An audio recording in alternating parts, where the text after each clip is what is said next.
नमस्कार, आप देख रहे हैं न्यूज़ वन इंडिया और मैं हूं आपके साथ सप्ना शर्मा। शुरुआत बड़ी खबर से। बेंगलुरु पहुंचे प्रधानमंत्री नरेंद्र मोदी। इसरो वैज्ञानिकों से मिलकर प्रधानमंत्री नरेंद्र मोदी ने उन्हें बधाई दी है। चंद्रयान 3 की सफल लैंडिंग पर बधाई दी गई है। चंद्रयान की सफलता पर देश को गर्व है, ये प्रधानमंत्री नरेंद्र मोदी ने कहा। जय जवान, जय विज्ञान, जय अनुसंधान भी प्रधानमंत्री नरेंद्र मोदी ने कहा है। और इसके साथ ही उन्होंने कहा कि मैंने तय किया था, पहले बेंगलुरु जाऊंगा। वैज्ञानिकों का समर्पण, जुनून प्रेरणादायक है। 23 अगस्त का दिन नेशनल स्पेस डे के नाम से जाना जाएगा। जहां उतरा चंद्रयान 3 का विक्रम लैंडर, उसका नाम शिव शक्ति रखा गया। तो अपने संबोधन के दौरान ये बड़ी बातें कही हैं।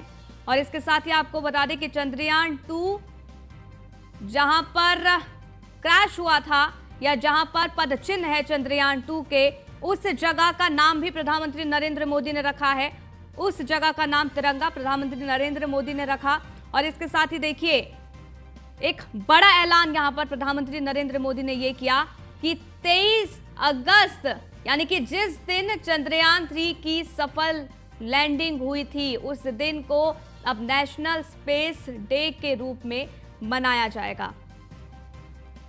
इसके साथ ही प्रधानमंत्री नरेंद्र मोदी अपने संबोधन के दौरान भावुक भी हुए और कहा कि अब देश लगातार तरक्की कर रहा है। अंतरिक्ष में भारत के वैज्ञानिकों का ये शंखनाद है।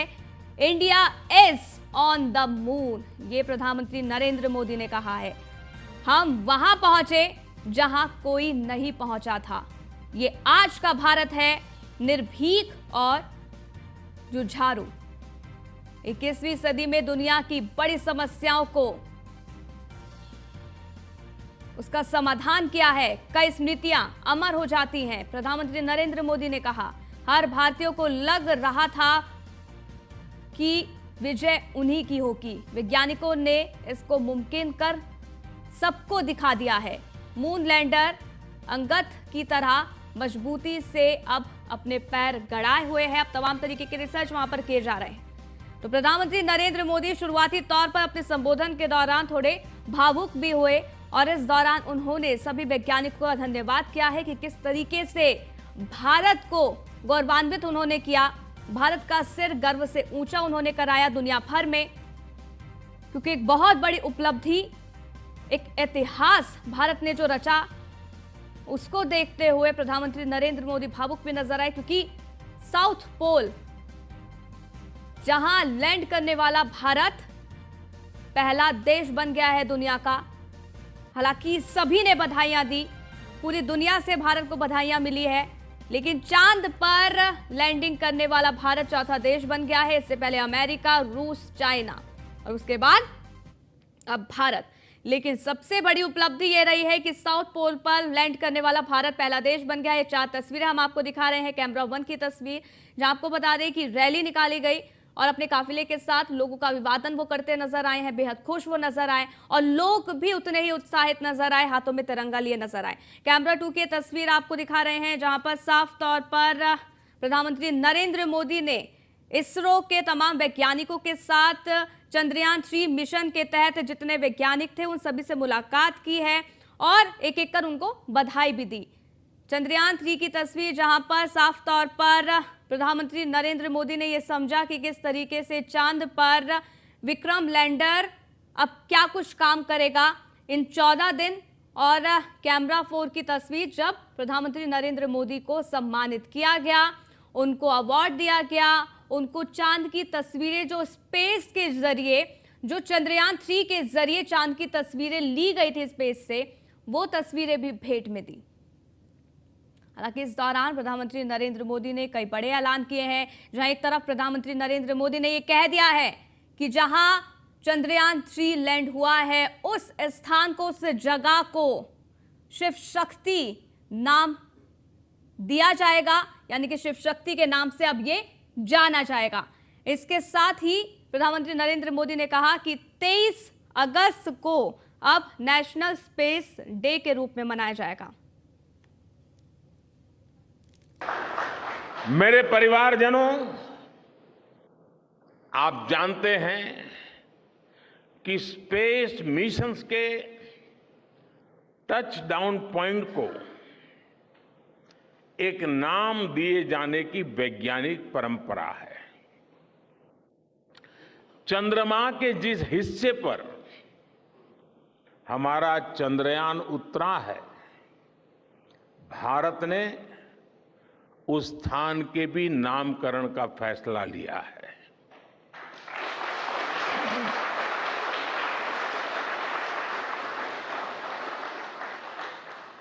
जिस स्थान पर चंद्रयान 3 का मून लैंडर उतरा है, अब उस पॉइंट को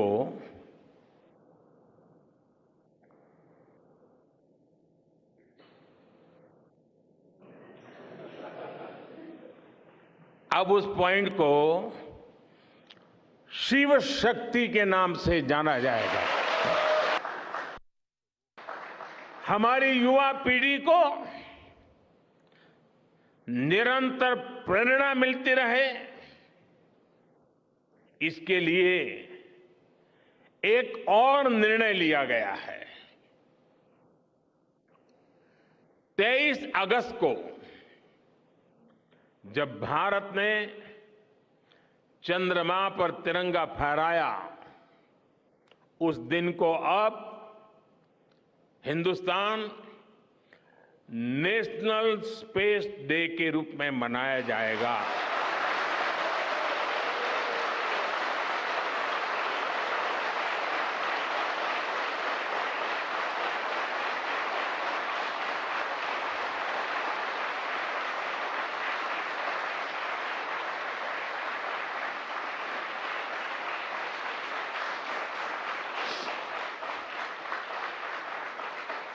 जब हर वर्ष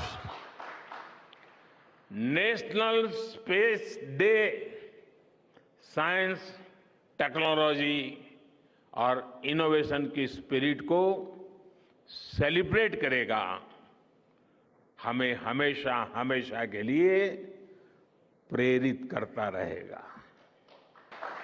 हमारी ये दिन प्रेरित करता रहेगा। प्रधानमंत्री नरेंद्र मोदी ने साफ तौर पर अपने संबोधन के दौरान ये बातें कही और अपने आप में देखिए, प्रधानमंत्री नरेंद्र मोदी ने कहा कि ये पूरे गर्व की बात है कि देश का झंडा ना सिर्फ हर घर है, हर घर ना सिर्फ तिरंगा है, हर मन ना सिर्फ तिरंगा है, अब चांद पर भी तिरंगा है। ये प्रधानमंत्री नरेंद्र मोदी ने अपने संबोधन के दौरान कही। इसके साथ ही उन्होंने कहा कि जय जवान जय किसान के साथ साथ अब जय विज्ञान जय अनुसंधान भी है।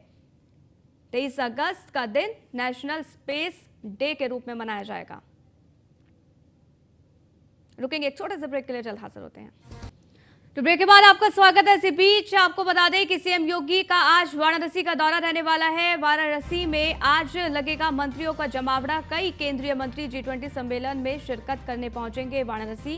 केंद्रीय कानून मंत्री अर्जुन राम मेघवाल, किशन जी रेड्डी भी इस दौरान वाराणसी आएंगे। G20 देशों के प्रतिनिधियों के भोज में वो शामिल हो सकते हैं और यहां पर सीएम योगी आदित्यनाथ के शामिल होने की पूरी उम्मीद।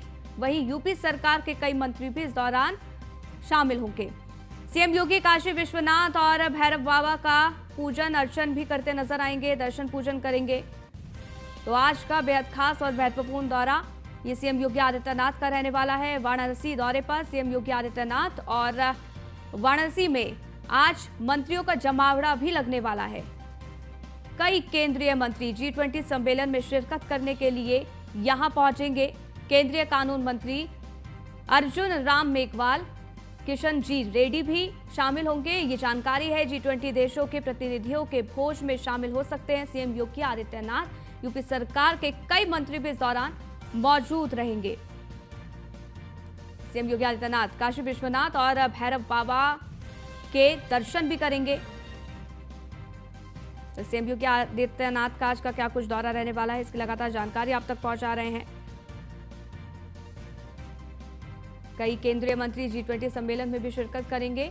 हालांकि जैसे ही कार्यक्रम शुरू होगा उसकी हर एक तस्वीर आप तक पहुंचाएंगे। कौन कौन से केंद्रीय मंत्री पहुंचते हैं ये देखना अपने आप में बेहद महत्वपूर्ण होने वाला है। G20 देशों के प्रतिनिधियों के साथ भोज करते भी सीएम योगी आदित्यनाथ नजर आने वाले हैं।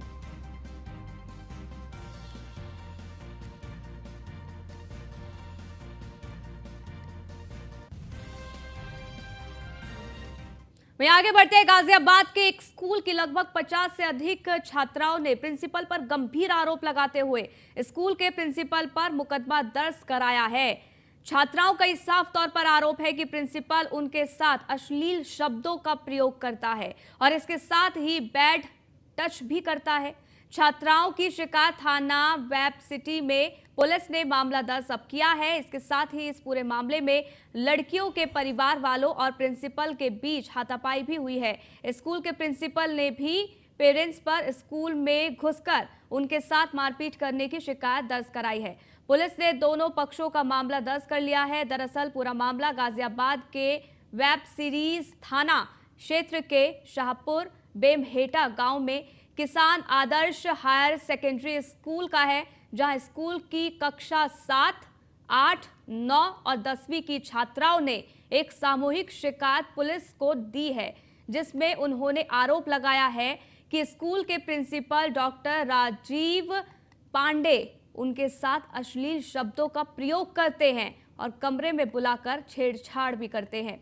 पुलिस फिलहाल इस पूरे मामले की जांच कर रही है। इस मामले से क्या कुछ निकल कर आएगा सामने, ये देखना होगा, लेकिन मामले पर गंभीरता से अब जांच शुरू हो चुकी है। जांच पूरी हो जाने के बाद दोषियों पर कार्रवाई की जाएगी, इसकी बात भी पुलिस की तरफ से कही गई है। तो सर, ये सर हैं तो बच्चियां पढ़ती हैं तो इन्हें बहाने से बुलाता है, ऑफिस में आओ आप, ठीक है। तो ये कहते हैं कि चलो हम तुम्हें काम देंगे, तुम आओ। तो काफ़ी टाइम लग जाता है ऑफिस में इनको।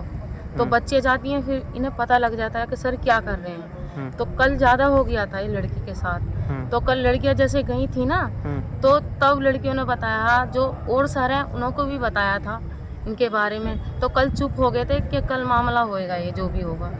तो जो हमारे सर हैं उनके पास पहुंचा है ये, जब वो आज आए हैं यहाँ, तो जब यहाँ वेब सिटी थाना आए हैं, ये गलत काम करते हैं सब लड़कियों के साथ। हम तो ये चाहते हैं कि जो भी सज़ा ज़्यादा से ज़्यादा दी जाए वो हो इसके लिए, उनके लिए, और ना करे फिर कोई और जो कोई और ना कर सके इस काम को। ये थाना वेब सिटी क्षेत्र के अंतर्गत किसान आदर्श हायर सेकेंडरी स्कूल है शाहपुर बेमहेटा में। यहाँ पर कुछ बच्चियों के द्वारा छेड़खानी की और बैड टच के उस तरह के आरोप प्रधानाचार्य पे लगाए गए हैं और इस पूरे प्रकरण में मुकदमा पंजीबद्ध कर दिया गया है। हाँ, उनके द्वारा एक तहरीर दी गई थी प्रधानाचार्य के द्वारा, तो उस पर भी जो सुसंगत धाराएँ हैं उन्हें मुकदमा पंजीबद्ध कर दिए गए हैं।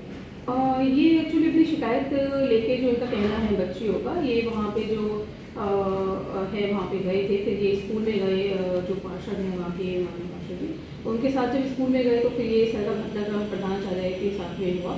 तो उनकी तहरीर के आधार पर ये मुकदमा। तो एक बहुत गंभीर ये पूरा मामला है। आपको बता दें कि स्कूल की कक्षा 7, 8, 9 और 10वीं की छात्राओं ने एक सामूहिक शिकायत पुलिस को दी है, जिसमें उन्होंने साफ तौर पर यह आरोप लगाया है कि स्कूल के प्रिंसिपल, जिसका नाम डॉक्टर राजीव पांडे है, उनके साथ अश्लील शब्दों का इस्तेमाल करता है और कमरे में बुलाकर छेड़छाड़ करता है। फिलहाल पुलिस ने दोनों की शिकायत पर मुकदमा दर्ज कर लिया है, क्योंकि प्रिंसिपल की तरफ से साफ तौर पर यह कहा गया है कि परिजनों ने घुसकर स्कूल में उनके साथ मारपीट की है। मेरठ से खबर है, जहां न्यूज़ 1 इंडिया की खबर का बड़ा असर देखने को मिला है। आपको बता दें कि पूर्व बीएसपी सांसद के बेटे पर मेरठ पुलिस की बड़ी कार्रवाई देखने को मिली है। पूछताछ के लिए पूर्व सांसद के बेटे को पुलिस ने हिरासत में ले लिया है। हिरासत में लेने के बाद पुलिस अब इस पूरे मामले की जांच कर रही है, पूछताछ कर रही है। पीड़िता का मामले में होगा बयान भी दर्ज, ये भी जानकारी है। दिल्ली से आज फिर मेरठ पहुंचेगी पीड़िता, ये जानकारी है। पीड़िता को प्रेम जाल में फंसाकर दानिश ने किया था दुष्कर्म, ये आरोप है। पूर्व सांसद शाहिद अखलाक का बेटा है दानिश अखलाक ने क्रोम होटल में पीड़िता से दुष्कर्म किया था। एसपी सिटी के बयान में पूर्व सांसद का नहीं आया था कोई नाम। मामले को लेकर पूर्व सांसद का बयान अब सामने आया है। पूर्व सांसद ने कहा है कि जांच में पूर्ण सहयोग करने को वो तैयार है। जांच के नाम पर पुलिस की कार्रवाई चर्चा का विषय बनी हुई है। एसपी सिटी का बयान लगातार चर्चाओं में है। एसपी सिटी ने अपने बयान में पूर्व सांसद का नाम ही नहीं लिया था। नाम पूर्व सांसद के बेटे का पीड़िता के साथ चैट हो रहा था जमकर वायरल। आपको बता दें कि डेनियल कुरैशी के नाम से चैट हो रहा था वायरल। न्यूज़ वन इंडिया इस वायरल चैट की पुष्टि नहीं करता है और अब आपको बता दें कि इस पूरे मामले पर बड़ी कार्रवाई हो रही है। न्यूज़ वन इंडिया ने प्रमुखता के साथ इस खबर को दिखाया था और यहां पर अब अतुल हमारे संवाददाता जुड़ गए, उनसे ज्यादा जानकारी ले लेते हैं। अतुल, न्यूज़ वन इंडिया ने खासतौर पर इस खबर को दिखाया था, अब यहां पर जिस तरीके से दानिश पर दुष्कर्म का आरोप लगा है, हिरासत में ले लिया गया है, जानकारी है फिलहाल की क्या कुछ अपडेट? देखिए सपना, जिस तरह से उत्तर प्रदेश के अंदर जिहाद के खिलाफ विशेष तौर पर पुलिस प्रशासन मुस्तैद है, लेकिन मेरठ के एसपी सिटी साहब की बात की जाए तो पूर्व सांसद के बेटे पर कहीं ना कहीं मेहरबान नजर आ रहे हैं। बता रहे हैं कि जिस तरह से पूर्व सांसद के बेटे के खिलाफ एक युवती ने, बीए की छात्रा ने दिल्ली से मेरठ पहुंच करके दुष्कर्म का आरोप लगाया है, लेकिन एसपी सिटी का कहना है कि दुष्कर्म का आरोप नहीं है, केवल चैट वायरल हुई है, चैट का मामला है, बात हुई थी। अब कौन है, किसके तथ्य हैं, उसकी जानकारी की जाएगी। लेकिन सवाल ये खड़ा होता है कि एक पूर्व सांसद का बेटा हिंदू युवती को फंसाता है, प्रेम जाल में फंसाता है, दिल्ली जाकर के मिलता है, उसके बाद मेरठ बुला करके क्रोम होटल में उसके साथ दुष्कर्म करता है और उसके बाद उसको यहां से भगा दिया जाता है। पीड़िता लगातार हाथ जोड़कर पुकार करती है, अपने प्यार की गुहार लगाती है, लेकिन कोई सुनने के लिए तैयार नहीं होता है। उसके बाद पीड़िता एसएसपी दफ्तर पहुंच करके शिकायत करती है। 3 दिन बाद उस एप्लीकेशन का जब दोबारा रिव्यू लेने के लिए क्या स्टेटस है, क्या कार्रवाई हुई है, पुलिस क्यों साइलेंट है, उसको लेकर के जब पूछने पहुंचती है तो एसएसपी महोदय बताते हैं कि उस पर कार्रवाई चल रही है, जांच चल रही है। लेकिन देर रात की अगर बात की जाए, रात के वक्त मुकदमा दर्ज होता है और दिन निकलने से पहले पूर्व सांसद के बेटे को पुलिस हिरासत में लेकर के पूछताछ करती है। दिल्ली से आज युवती मेरठ पहुंचेगी, 164 के 61 के बयान होंगे, उसमें साफ तौर पर क्लियर होगा कि कहां पर रेप किया गया है, कौन सा कमरा नंबर था, किस तरह से। सबसे बड़ा सवाल यह खड़ा होता है कि किसी होटल में अगर आप जाते हैं तो आपको आईडी प्रूफ देना अनिवार्य है, लेकिन मेरठ के अंदर क्रोम होटल की बात की जाए तो वहां आप खुले में जा सकते हैं, बिगर आईडी के जा सकते हैं। कहीं ना कहीं राजनीतिक तत्वों के दबाव में इस तरह का काम होटल मालिक करते हैं और दूसरी तरफ देखा जाए तो कहीं ना कहीं पीड़िता को होटल में बुलाया जाता है, उसके साथ दुष्कर्म किया जाता है, उसमें मुकदमा भी दर्ज होता है। लेकिन अगर सीसीटीवी की बात की जाए, देखिए होटल की सीसीटीवी 48 घंटे से पहले सीसीटीवी डिलीट हो चुकी है। पुलिस का कहना है कि मामले की जांच की जा रही है। सवाल ये खड़े होते हैं कि जिस वक्त दुष्कर्म हुआ है उस वक्त की सीसीटीवी होटल की गायब है, तो कहीं ना कहीं राजनीतिक दबाव के चलते अगर देखा जाए तो बसपा से कद्दावर नेता रहा है शाहिद अखलाक और उसी के परिवार की राजनीतिक की बात की जाए, राजनीतिक कैरियर की बात की जाए तो काफी लंबा पुराना कैरियर है। वहीं पूर्व सांसद पहले मेयर भी था और उसके बाद अगर देखा जाए तो पश्चिम यूपी के साथ साथ एशिया में मीट का सबसे बड़ा कारोबारी है और उसी के साथ देखा जाए तो लगातार जिस तरह से ये मामला वायरल हो रहा है, एक हिंदू युवती को उसका बेटा फंसाता है, प्रेम जाल में फंसाने के बाद उसके साथ दुष्कर्म करता है और उसके बाद उसको मेरठ से भगा दिया जाता है और सभी जगहों से ब्लॉक कर दिया जाता है, जिसके बाद युवती पीड़िता पुलिस के दफ्तरों के चक्कर लगाती हुई नजर आती है। सवाल ये खड़ा होता है कि जिस तरह से ये एक सोच की बात है कि एक हिंदू युवती को पीड़िता ने साफ तौर पर कहा है कि इसके फोन में ऐसी और बहुत चैट है